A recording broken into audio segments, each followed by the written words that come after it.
So my family and I just got back from a vacation to Disney World. And whereas I love Disney World, one of the things that you do the most when you go to a place like Disney is you spend a lot of time waiting. You're waiting to get into restaurants, you're waiting for your food, you're waiting to get in line to the parks, you're waiting in line at rides, you're waiting for buses, for monorails, you're waiting for people to come back to the bathroom, you're waiting in lines to get into the bathroom. You just spend a whole lot of time waiting to do whatever it is you actually showed up there to do in the first place. But one of the things that I think a lot of people tend to overlook is how do we make the waiting go by faster?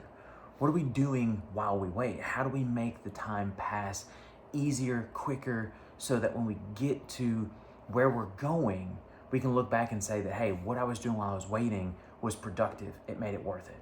For me, it makes me think a lot about 2 Peter. 2 Peter chapter 3, Peter's telling his audience, hey, we're waiting for something. We're waiting for the promise of God to be fulfilled. We're waiting for this new heavens and new earth where righteousness dwells. And for us as Christians, the question naturally becomes, what are we doing here while we're waiting? Because we're waiting for something, so we've got to figure out, what are we going to do while we wait? What are we going to do that is going to be productive, that's going to make this time pass? So often Christians have this mindset of, I want to be away from this present earth to move on to something better, and where there's nothing inherently wrong with that, I think we miss a huge part of what being a Christian is.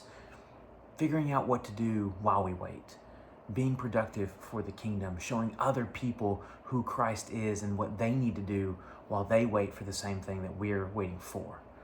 This week, I hope you make the most of the time that you have. I hope that you understand that while you're waiting to go to something better, there's still work to do here now.